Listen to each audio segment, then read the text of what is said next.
ค่ายสบายดีท่านผู้ชมมื้อนี้บ่สมบูรณ์ได้มาบุญพระเวทสันดรท่านผู้ชมบุญพระเวทอยู่ที่บ้านบึกธงเด้อท่านผู้ชมสิพาท่านผู้ชมเมืองพิธีการก็จะแห่พระเวทสันดรตอนนี้บ่สมบูรณ์ก็อยู่หน้าวัดบ้านบึกธงสำหรับบ้านบึกธงกับบ้านบ่าวสมบูรณ์นี่ก็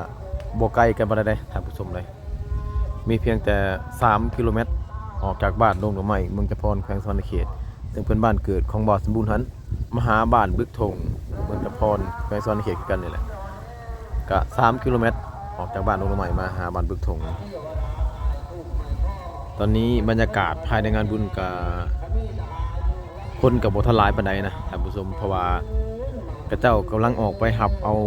พระเวทสันดรหรือว่าเสริมพระเวทสันดรเข้าเมืองนะอันนี้ก็ตามความเชื่อของศาสนาพุทธเฮามีมาแต่ดนๆแหละท่านผู้ชมยังอีกบ่พอเท่าใดนาทีก็จะมีขบวนการหรือว่าขบวนแห่พระเวทสันดรนะสำหรับมื้อแรกนี้การขบงานก็ถือว่ามีหมอลำเลือกนะท่านผู้ชมพอดีรถหมอลำเลือกกำลังทยอยเข้ามาถือว่ามื้อแรกมีหมอลำเลือกกับลำวงวงดนตรีหรือว่าลำวงนี่แหละแต่ตอนนี้ก็ยังรอถ่าให้ดิท่านผู้ชมขบวนการแห่พระเวทสันดรเข้าเมืองก็กำลังเข้ามานะอันนี้เป็นต้นของขบวนแห่พระเวทสันดรสำหรับขบวนแห่พระเวทสันดรของเขตนี่นะเขาเขตเมืองจะพรนี่ทุกๆบ้านนะก็เจ้าจัดนะก็เจ้าก็จัดแบบหรูหราครบเครื่องเลยท่านผู้ชมเลยบ่ว่าจะเป็นทางด้านการแต่งกายนะและก็การเสิร์งหรือว่าแห่กองแห่สร้างแห่มาเลยนะท่านผู้ชมอันนี้ก็มันเป็นตัวแทนให้แก่สร้างมาหรือว่าตัวแทนให้แก่ความเชื่อถือของศาสนาพุทธเฮานะท่านผู้ชมสำหรับขบวนแห่นี้การแต่งกายก็อาจสิบ่คือกันก็ย้อนว่าเพราะว่ามันมีหลายบ้านและก็หลายเขตนะมาเพื่อแห่พระเวทสันดรเข้าเมืองแล้วก็จะได้มีการแบบชิงรางวัลนะท่านผู้ชมบ้านใดแต่งกายดีเสิร์งได้ดีหรือว่าฟ้อนเขากันเขากับจังหวะกองอีตุ่มนะท่านผู้ชมบ้านนั้นจะได้ที่1นะเพราะว่าเขาจะมีการประกวดไปในโตเลยนะท่านผู้ชมเลย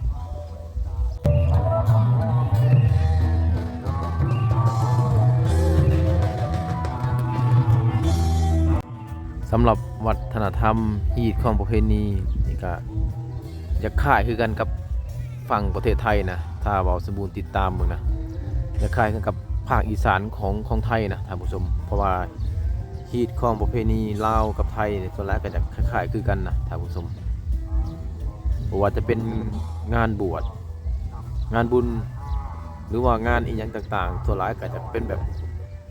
คล้ายคือกันแต่ว่าขั้นแตกต่างก็จะแตกต่างน้อยหนึ่งเท่านั้นนะทางผู้ชมนะ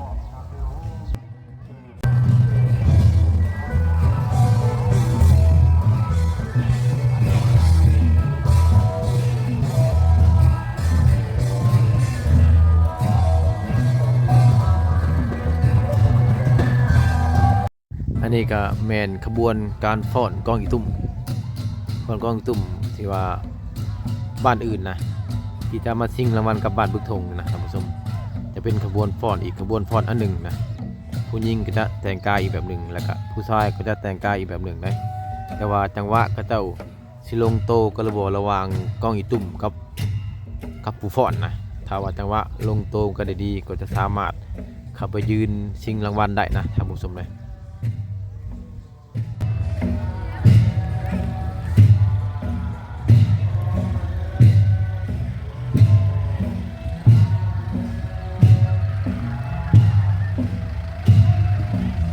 สำหรับรถที่แก่นี่เนี่ยมันเป็นสร้างเผือกท่านผู้ชมสร้างอีกจะเห็ดขึ้นด้วยไม้นะเห็ดด้วยไม้ไผ่แล้วก็จะเอาผ่าสบงคงยาคูหรือว่าผ่าขาวมาหยิบแล้วก็หยิบติดรูปสร้างนะเป็นสื่อแทนให้แก่สร้างเผือกนะคันว่าสร้างเผือกนะจะเป็นสร้างที่ว่าใหญ่กว่าสร้างธรรมดาหรือว่าเป็นสร้างของพระเวทสันดรนะท่านผู้ชม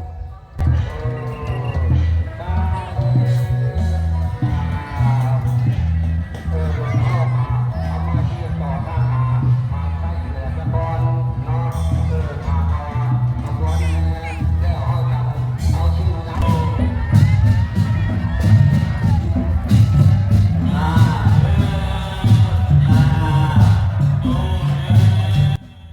ขบวนแห่พระเวทสันดร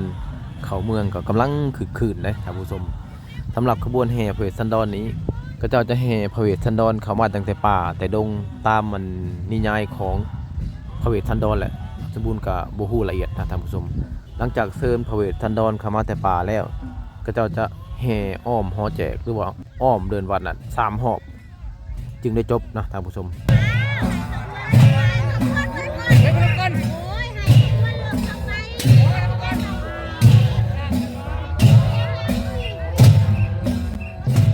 ขบวนฟ้อนกองอีตุ่มเนี่ยก็ดุเดือดอีหลีเพราะว่าต่างคนก็ต่าง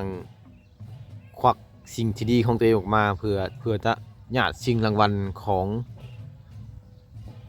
องบ้านบึกพงภายในวัดนี่นะท่านผู้ชมไผมีข้อดีแนวใดไผมีการแสดงแบบใดก็งัดออกมาให้จบนะเพื่อ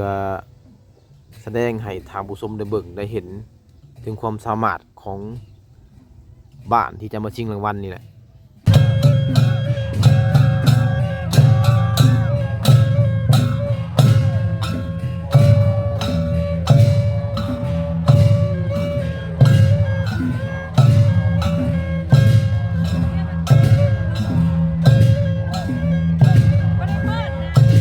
สำหรับขบวนฟ้อนเสือที่สมนี่มันเป็นขบวนฟ้อนของเจ้าภาพเลย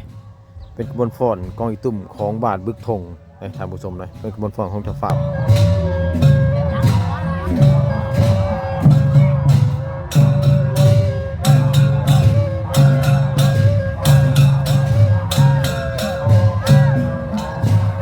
ขบวนแห่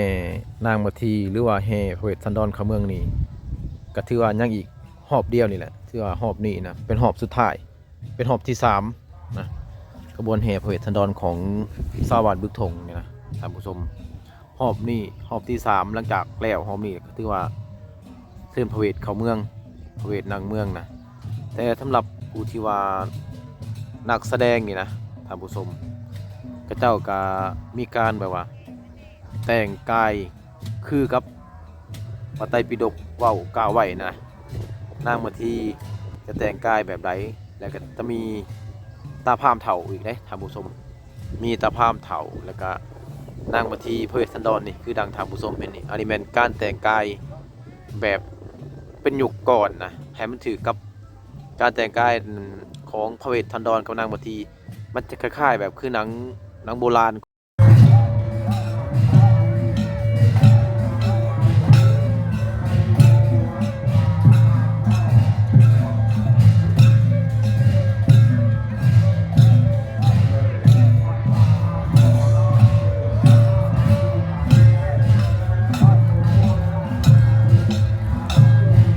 ตอนนี้ก็สิ้นสุดการแห่พระเวทสันดรแล้วอันน้องๆนักแสดงนี่มันนักเรียนนะท่านผู้ชมนักเรียนมัธยมของบ้านดงดอกไม้ของบ้านบาวสมบูรณ์นี่แหละไปแสดงเป็นตัวแทนในแก่บ้านบึกธงนะท่านผู้ชมน้องๆนักแสดงตอนนี้ก็คือว่าสำเร็จหน้าที่แล้วตอนนี้ก็ลงมาเพื่อถ่ายรูปอย่างนั้นแล้วก็แล้วนะท่านผู้ชม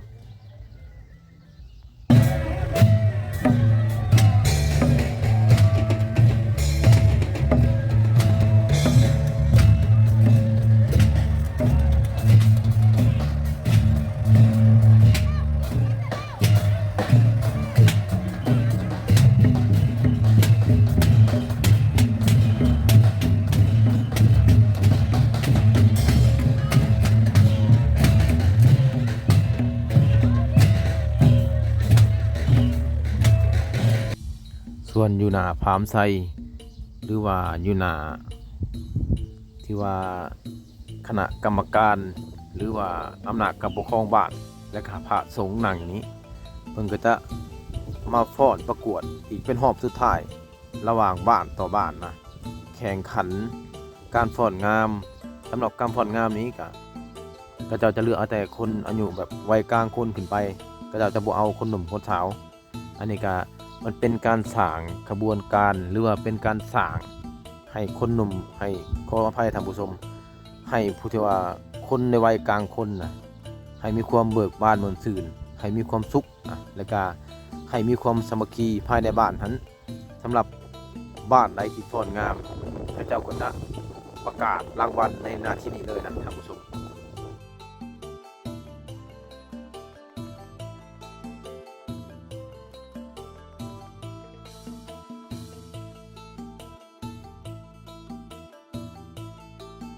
เอาท่านผู้ชมสำหรับงานบุญพระเวทบ้านบึกทงนี่ก็จบซะนี่ท่านผู้ชมเสียดายแต่ว่าบ่าวสมบูรณ์มาบ่ทันติดต่อก็เจ้าไปออกไปเชิญพระเวทสันดรอยู่ป่านะตอนนี้ก็เจ้าแห่เข้ามาแต่ในป่าหรือว่าแห่เข้ามาฮอดวัดนี่ท่านผู้ชมบ่าวสมบูรณ์มาทันแต่ตอนก็เจ้าแห่ในวัดตอนอยู่ป่านะบ่าวสมบูรณ์บ่ทันจังได๋ก็จะท่านผู้ชมจังซั่นแล้วอย่าลืมกดไลค์กดแชร์กดติดตามเพื่อให้กำลังใจบ่าวสมบูรณ์ตื่นท่านผู้ชมสำหรับคลิปนี้ขอจบเพียงเท่านี้ถ้าสุดนี้ขอกล่าวคำว่าขอขอบใจท่านผู้ชมที่รับชมขอขอบใจ